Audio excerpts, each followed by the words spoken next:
పడమటి సంధ్యారాగంలో అనుకోని అపశృతి. అమెరికాలో మనోళ్లకు తీవ్రమైన అవమాన భారం. లక్షలాది మంది డాలర్ డ్రీమ్స్ చెదిరిపోయి వాళ్ళ పేరెంట్స్ గుండెలు బద్దలైన వేళ వినిపించి వినిపించకుండా ట్రంప్ వికటట్టహాసం. అమెరికా ఫస్ట్ నినాదంతో ఇండియాకు జరుగుతున్న డ్యామేజ్ ఏంటో డీటెయిల్డ్ గా చూద్దాం ఇవాల్టి బర్నింగ్ టాపిక్ లో.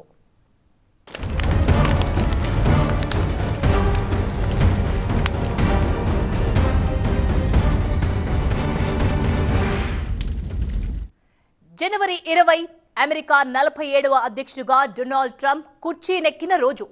వైట్ హౌస్ లో రెండోసారి ఎంట్రీ ఇచ్చి 2.5 వారాలైనా కాలేదు. క్లైమేట్ చేంజ్ నుంచి చమురు తవ్వకాలు, మెడికల్ రీసెర్చ్, ఎల్జీబీటీక్యూ, ఇవాళ ఇంటర్నేషనల్ క్రిమినల్ కోర్టుపై ఆంక్షల దాకా ఆయన సంతకం చేసిన ఎగ్జిక్యూటివ్ ఆర్డర్లు రచ్చ రేపుతున్నాయి. దాదాపు అన్ని సెక్టార్స్ ని కెలికేశాడు. కానీ అన్నింటికంటే తీవ్రంగా ప్రభావితమైన సెక్షన్ మాత్రం ఒక్కటుంది. దాని గురించే ప్రపంచమంతా ఇప్పుడు గుండెలు బాదుకుంటోంది. I will very simply put America first.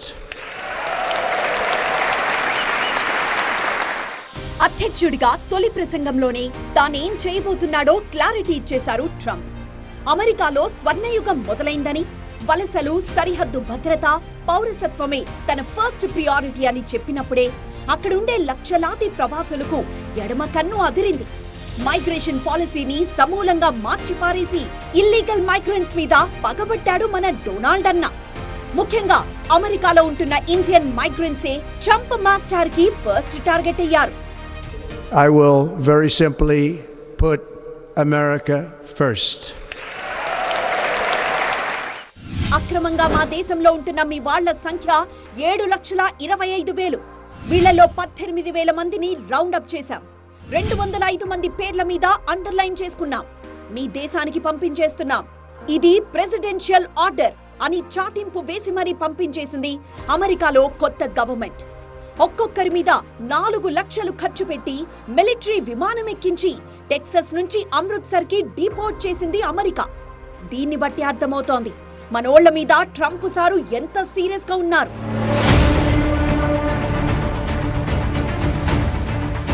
అక్రమంగా ఉంటున్నారని కరెక్ట్ అయిన డాక్యుమెంట్లు చూపిస్తే వాళ్ళందరినీ స్వీకరించడానికి సిద్ధమంటూ గతంలో మన ఎక్స్టర్నల్ అఫైర్స్ మినిస్టరే అమెరికాకు రాసిచ్చారు. అందుకే మా తప్పేమీ లేదు, మా మీద పడి ఏడవకండి అంటూ మిగతా 7 లక్షల మంది ఇల్లీగల్ మైగ్రెంట్స్ మీద కూడా నజర్ పెట్టింది. అయినా ఇంతమంది అక్కడికి ఏ దారుల్లో వెళ్లారు, ఇన్నాళ్లు ఎందుకున్నారు, ఏం చేస్తున్నారు అనే చర్చ అటుంచితే అనుకోకుండా అవమానకర రీతిలో అమెరికా నుంచి తిరిగొస్తున్న ఈ విధి వంచితులది ఒక్కొక్కరిది ఒక్కో వ్యధ. మా అబ్బాయి అమెరికా పోయిండు. అమెరికా పోవటానికి మేము 2 ఎకరాల పొలం అమ్మినాం. పార్ట్ టైం జాబ్ చేసుకుంటా కాచిన కూర్చుని ఆయన ఖర్చుల మందం ఉంచుకునేటోడు. ఇప్పుడు ఈ పార్ట్ టైం జాబ్ ఆపటం వల్ల మా వాడు ఇబ్బంది పడుతుండు. పిల్లలు పార్ట్ టైం చేసుకుంటూ చదువుకుంటూ పార్ట్ టైం చేసుకుంటూ ఉంటే మేము చేసిన అప్పులు తీర్చగలం. మా పిల్లలు కూడా అక్కడ ఇబ్బంది పడకుండా ఉంటారు. ఐటీ బూమ్ మొదలైన కొత్త రోజుల్లో మన ఇండియన్ కుర్రకారుకు డాలర్స్ డ్రీమ్ ఒక వేలం వెర్రి. ఎలాగైనా అమెరికాకు వెళ్ళాలి, కోటీశ్వర్లు కావాలి అనే బంగారు కలలతో ఏటా లక్షలాది మంది అమెరికా వైపే ఆశగా చూసేవారు. ఇలా అమెరికా ఫ్లైట్ ఎక్కిన వాళ్లలో స్టూడెంట్సే ఎక్కువ. అమెరికాలోని ఏదో ఒక యూనివర్సిటీలో సీటు పట్టి అక్కడకు వెళ్లి స్టోర్లు, రెస్టారెంట్లలో పార్ట్ టైం జాబ్ చేస్తూ స్టూడెంట్ లోన్ తీర్చుకుంటూ కొత్త గొప్ప పాకెట్ మనీ మిగిల్చుకుంటూ బండిని లాక్కొచ్చే జిందగీలో అనేకం. ఇప్పుడు ట్రంప్ రాకతో ఏరివేత షురువైంది. ఎక్కడ దొరికిపోతామో అనే భయంతో జాబులు వదిలేసి క్యాంపస్ లో తలదాచుకుంటున్నారు. 1 మంత్ అవుతుంది కదా, సో ఇప్పుడిప్పుడే అన్ని బయటపడతాయి. ఒక 1 మంత్ లోనే ఎకనామీ ఇట్లా ఏం చెప్పలేము కదా, ఇది ఫైనాన్షియల్ ఇవన్నీ. నార్మల్ గా ముందు నుంచి పార్ట్ టైం చేసుకొని సేవ్ చేసుకొని చాలా మంది ఉంటారు. సో బేసిక్ గా ఇంకా కాలేజ్ ఫీజు అవి కట్టుకోవడం అయితే చాలా ఇబ్బంది. మంత్లీ మెయింటెనెన్స్ మనకి ఈజీ లీస్ట్ ఒక $500 అని అవుతుంది. అంటే బేసిక్ గా లీగల్ కాదు, సో అది మనకు ముందే తెలుసు. ఇక్కడ అయినా కూడా అందరు చేస్తారు కదా అని కాన్సెప్ట్ తో ఇక్కడికి వచ్చినాక పార్ట్ టైమ్స్ కోసం ట్రై చేస్తారు. సో కానీ మనకు ముందే తెలుసు లీగల్ కాదు కాబట్టి సో మనం ఎట్లున్నా అడ్జస్ట్ అవ్వాలంతే. నెలవారీ మెయింటెనెన్స్ కోసం ఎంత లేదన్నా $500 కావాలి. గతంలో ఖర్చులు పోను మిగిల్చుకున్న డాలర్లు రోజు రోజుకు కరిగిపోతున్నాయి. ఇక అమ్మ నాన్నలే వీళ్లకు దిక్కు మొక్కు. మరి పేరెంట్స్ కి గుండెల్లో రాయిపడ్డట్లే. ఖర్చులకు మేము ఇక్కడ నుండి ఇంత పంపించాలంటే చాలా కష్టమే. అందరి పేరెంట్స్కి కూడా చాలా కష్టం అవుతుంది. వాళ్ళు చేసుకుంటే కొంచెం మాకు వెసులుబాటు ఉండే, అంటే కొంచెం మేము పంపించడం కొంచెం వాళ్ళు చేసుకోవడం వల్ల మాకు కొంచెం ఈజీగా ఉండే. ఇప్పుడైతే ప్రాబ్లమే అవుతుంది. ఇప్పుడు మేము ఎంఎస్ అయిపోయే వరకు అయితే పంపించాల్సిన అవసరం పడింది. అంటే అంత ఖర్చు కదా, ఇబ్బందిగానే అనిపిస్తుంది. ముఖ్యంగా వీళ్ల మీదే ట్రంప్ ఎందుకు పగబట్టాడు అంటే ప్రత్యేకమైన కారణం ఉంది. అమెరికాలో నో స్కిల్ ఇండస్ట్రీ, ప్రత్యేకించి బ్రెయిన్ వర్క్ తో ప్రమేయం లేని అసంఘటిత ఉద్యోగాల్లో ఎక్కువగా మనోళ్లే తిష్టవేశారు. ఈ విధంగా తమ వాళ్లకు రావాల్సిన రెవెన్యూను లాగేసుకుంటున్నారని, అమెరికన్ ఎకానమీకి గండి కొడుతున్నారని ట్రంప్ వారికి కన్ను కుట్టింది. అసలే అమెరికా ఫస్ట్ అంటూ లోకల్ సెంటిమెంట్ ను ఎగదోస్తోన్న ట్రంప్ ఫస్ట్ అటాక్ ఈ చిన్న చేపల మీదే చేశారు. ఏదో ఒక పని చేసుకుని పొట్టపోసుకుంటున్న ఇండియన్ స్టూడెంట్స్ మీద పగబట్టేశాడు.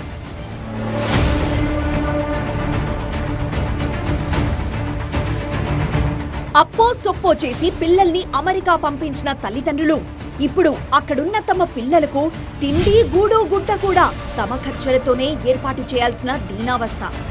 ఇక్కడితోనే ఆకలేదు మనోళ్ల మీద ట్రంప్ పరితనం.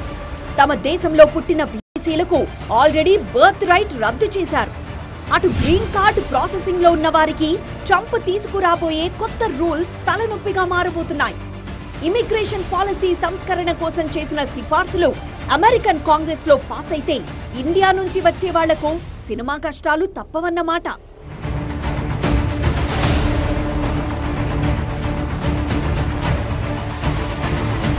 మొదటిది H1B వీసాల పితలాటకం. H1Bల సంఖ్యను ఇప్పటికే 75,000కే పరిమితం చేశారు. అవి కూడా లాటరీ పద్ధతిలోనే ఇస్తారు. 2-3 కన్సల్టెన్సీల్ని పట్టుకొని ఎలాగోలా వీసాలు తెచ్చుకోవాలనే ఆదుర్దానే అందరిలోనూ. ఈ మధ్య కాలంలో మనకు ఆల్రెడీ వచ్చిన నోటిఫికేషన్ ప్రకారం H1B వీసా కాస్ట్ కూడా, అప్లికేషన్ కాస్ట్ కూడా పెరిగింది ఒక $100 అదనపుగా.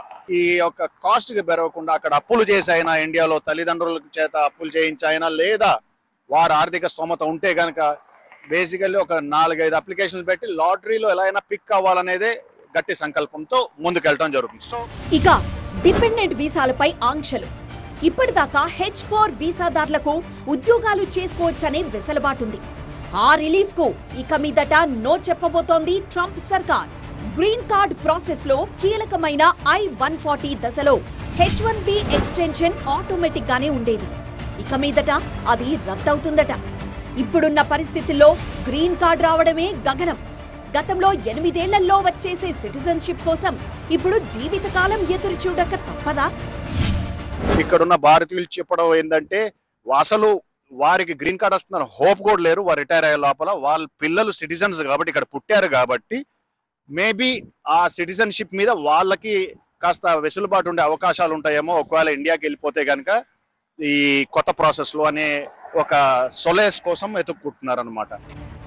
So no more dollar dreams for our kids. నిన్నటిదాకా మావాడు అమెరికా అని చెప్పుకోవడం స్టేటస్ సింబల్. ఇప్పుడు కడుపు చించుకుంటే కాళ్ల మీద పడుతోంది.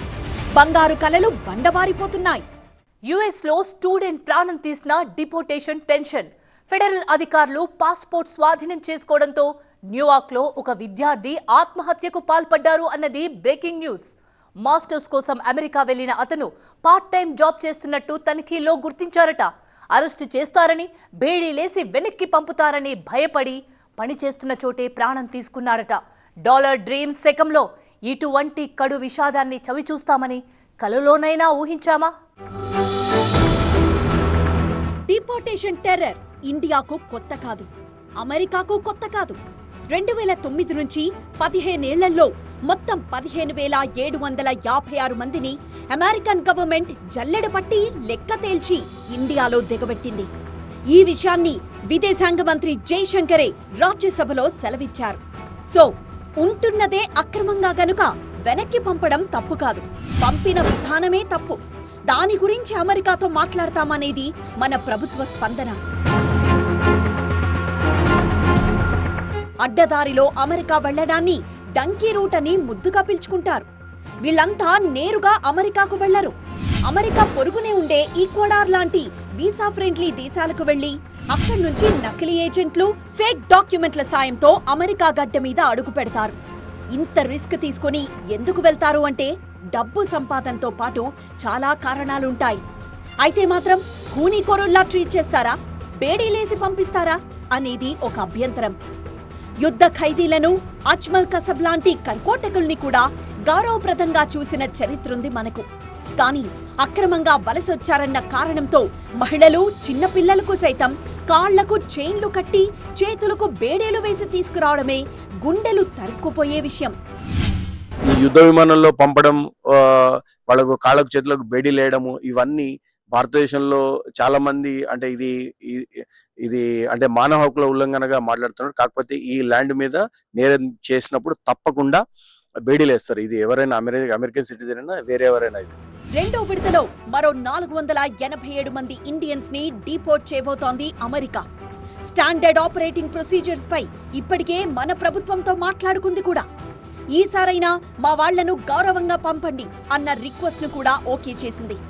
మన వాళ్లే కాదు, చైనా, బ్రెజిల్, పనామా అన్ని దేశాల వాళ్లు డీపోర్టేషన్ బాధితులే. సరే, వక్రమార్గంలో వెళ్లే విదేశీయులు, వాళ్లకిచ్చే ట్రీట్మెంట్ కాసేపు పక్కన పెడదాం. బతుకు తెరువు కోసం పార్ట్ టైం జాబ్స్ చేస్తూ దొరికిపోయే వాళ్లవే అంతులేని దుఃఖాలు. నెక్స్ట్ టార్గెట్ ఎవరు? ఇంకా జైల్లో ఉన్న వాళ్ళనే పంపిస్తారా, లేకపోతే ఇంకా ఇక్కడ వేరే అంటే వేరే వాళ్ళు ఇక్కడ వచ్చి వీసా అయిపోయిన తర్వాత ఇక్కడ ఉండే వాళ్ళని టార్గెట్ చేస్తారన్నది మనం వేచి చూడాల్సింది. ఇప్పటికే అట్లాంటా అండ్ న్యూజెర్సీ కానీ, చికాగో కానీ, శాన్ ఫ్రాన్సిస్కో, డల్లాస్ ఇటువంటి నగరాల్లో కొన్ని చోట్ల ఐస్ కానీ పోలీసుల సహాయంతో వాళ్ళు వచ్చి కొన్ని మన దేశీ బిజినెస్ల మీద కొద్దిగా కన్నేసినట్టు మనకు నిన్నటి నుంచి ఖచ్చితమైన సమాచారం ఉంటుంది. డిపోర్టేషన్ కోసం ఇమిగ్రేషన్ అండ్ ఎన్ఫోర్స్మెంట్ వ్యవస్థనే ఏర్పాటు చేసింది. ఇదిగో వీళ్లే ఇల్లీగల్ ఇమిగ్రెంట్స్ అంటూ స్థానికులే టిప్స్ ఇవ్వడం, ఐస్ అధికారులొచ్చి తనిఖీలు చేసి వివరాలు తీసుకుని ఎప్పటికప్పుడు వైట్ హౌస్ కు అందజేస్తోంది. ఇలా యుద్ధ ప్రాతిపదికన జరుగుతున్న అక్రమ వలసదారుల వేటలో 6,000 మంది ఐస్ అధికారులు పాల్గొంటున్నారు. ఇప్పటికే ఐస్ కస్టడీలో 42,000 మంది అక్రమ వలసదారులున్నారు. ముఖ్యంగా సరైన స్క్రూటినీ లేకుండా ఆషామాషీగా అడ్మిషన్లు జరిగిన యూనివర్సిటీల మీదే నిఘా పెరిగిందట. ట్రంప్ వచ్చిన తర్వాత తను ఏం చేశారని అంటే మిగతా యూనివర్సిటీలు ఏదైతే స్క్రూటినిటీని తక్కువగా చేసేసి మన యూనివర్సిటీలలో వాళ్ళు సీట్లు సంపాదించుకున్నారో వాళ్ళ మీద ఎక్కువగా ట్రంప్ దృష్టి సారించినట్టున్నది. ఈ మధ్యకాలంలో విద్యార్థులను ఆ రకంగా వెనుకకు పంపించడం, ఆ స్క్రూటినీ సహజంగా జరగలేదు అని చెప్పేసి మాత్రమే చేశారు. అది భవిష్యత్తులో అవకాశాలు కంపల్సరీగా ఉంటాయి, కానీ కొంచెం కఠినతరంగా ఉండొచ్చు. జిఆర్ఈ, టోఫెల్ ఇట్లాంటి ఎగ్జామ్స్ ఏవైతే ఉన్నాయో వాటిని ఇంకా కొంచెం కఠినంగా చేస్తారు. ఇప్పటికిప్పుడు యూనివర్సిటీలు మారలేక, ఉన్న చోటే చదవలేక, చదువుతూ పార్ట్ టైం జాబ్స్ చెయ్యలేక బిక్క చచ్చిపోతున్నారు ఇండియన్ స్టూడెంట్స్. అమెరికాలో పరిస్థితి అంత తీవ్రంగా ఉన్నప్పటికీ ఆ తాకిడి కన్సల్టెన్సీలకు, ట్రావెల్ ఏజెన్సీలకు తాకినట్లు లేదు. అమెరికన్ కాన్సులేట్లు కానీ, ఇండియన్ గవర్నమెంట్ కానీ ఇప్పటికీ క్షేత్రస్థాయిలో అలర్ట్ నోటీసులు ఇచ్చిన దాఖలాలైతే లేవు. మీరు ఆథరైజ్గా చేస్తే చేసుకోవచ్చు అండి. మీరు అన్ఆథరైజ్గా చేస్తేనే ఇబ్బంది. ఇక్కడ ఆథరైజేషన్గా వెళ్ళే వాళ్ళకి ఎటువంటి ప్రాబ్లం లేదు. అన్ఆథరైజ్డ్గా వెళ్ళి వ్యాలిడ్ వీసా, వ్యాలిడ్ పాస్పోర్ట్ లేకుండా వెళ్ళి అలా వెళ్ళి అక్కడ వెళ్ళి దొంగలంగా పని చేసుకుంటున్న వాళ్ళకి మాత్రమే ప్రాబ్లం అండి. ఏదైనా కానీ లెజిటేట్గా, లీగల్గా, వ్యాలిడ్గా వెళ్ళాలని మేము కోరుకుంటాం. అలాంటి వాళ్ళకి ఎక్కడైనా కానీ జాబ్ కానీ ఏది కానీ వాళ్ళ టైం ప్రకారం వాళ్ళకి వస్తుందండి. అమెరికాలో ఎంఎస్ అయిపోగానే అక్కడే జాబ్స్ దొరుకుతాయన్న ఆశలు ఒకప్పటివి. ఇప్పుడైతే అంత సినిమా లేదు. దానికి తోడు వీసా రూల్స్ మార్చడం, కొత్తగా డిపోర్టేషన్ భయం. పైగా అమెరికా పొమ్మంటోంది, మన ప్రభుత్వం కూడా డోర్లు తెరిచేసింది. మొత్తంగా అమెరికా అనగానే అమ్మో అనే నేచర్ పెరిగి రాబోయే రోజుల్లో అమెరికా గోయర్స్ సంఖ్య భారీగా తగ్గినా తగ్గచ్చు. దాంతో మన దేశంపై పడే సైడ్ ఎఫెక్ట్స్ ఇంకా డేంజర్. రేట్లో అమెరికాకి వెళ్ళే వాళ్ళంతా బాగా తగ్గిపోయేసరికి ఏమవుతుందంటే ఎంప్లాయ్మెంట్ అంటే డొమెస్టిక్ ఎంప్లాయ్మెంట్ మీద కూడా ప్రభావం పడుతుంది. ఇప్పుడు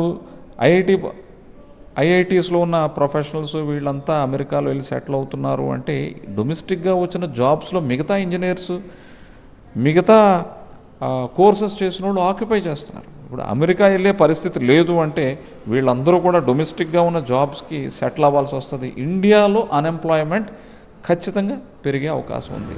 స్వార్థం కోసం కొందరు చేసే తొందరపాటు చర్యలు వాళ్ళ జీవితాలనే కాదు, 2 దేశాల మధ్య దూరాన్ని కూడా పెంచుతాయి. అమెరికాతో మనకున్న ఫ్రెండ్లీ నేచర్ కూడా చెడిపోతోంది. మంచి చెడులు 2 కూడా ఉన్నాయి. ఒకటి, మనం అక్రమంగా ప్రవేశించడం మనం చేసిన తప్పు. ఈ విషయంలో భారత ప్రభుత్వం ప్రమేయం ఏమి ఉండదు. ఎవరి ఆసక్తి కొరకు, ఎవరి తాలూకా ఉపాధి కొరకు, ఎవరి సంపాదన కొరకు వాళ్ళు వెళ్తూ ఉంటారు రకరకాల మార్గాల్లో. ఈ మార్గాల్లో వెళ్లకుండా ఉండే పరిస్థితులు మన భారత ప్రభుత్వం కూడా కల్పించాలి. ఎవరైనా యుఎస్ లో సెటిల్ అయితే ఇండియాలో కొన్ని జనరేషన్లు మెరుగవుతాయి. అమెరికన్ డాలర్లు రూపాయలుగా మారి మన ఎకానమీని బలపరుస్తాయి. ట్రంప్ ఎత్తుకున్న అమెరికా ఫస్ట్ నినాదంతో మొదటగా నష్టపోయేది ఇండియానే అని మొదట్లో వాణిజ్య వర్గాలే అంచనా వేశాయి. కానీ ట్రంప్ చేష్టలతో మనకు అంతకు మించిన డ్యామేజ్ తప్పదని తాజా పరిణామాలు చెబుతున్నాయి. సరిగ్గా ఇదే గ్యాప్ లో ఫారిన్ టూర్ వేస్తున్నారు ప్రధాని మోదీ. 12వ తేదీ అమెరికా వెళ్తారు. అధ్యక్షుడు ట్రంప్ తో భేటీ అవుతారు. సయోధ్య లాంటిదేదైనా జరిగి అమెరికాలో మనోళ్లకేదైనా భరోసా దొరుకుతుందా? చూడాలి మరి.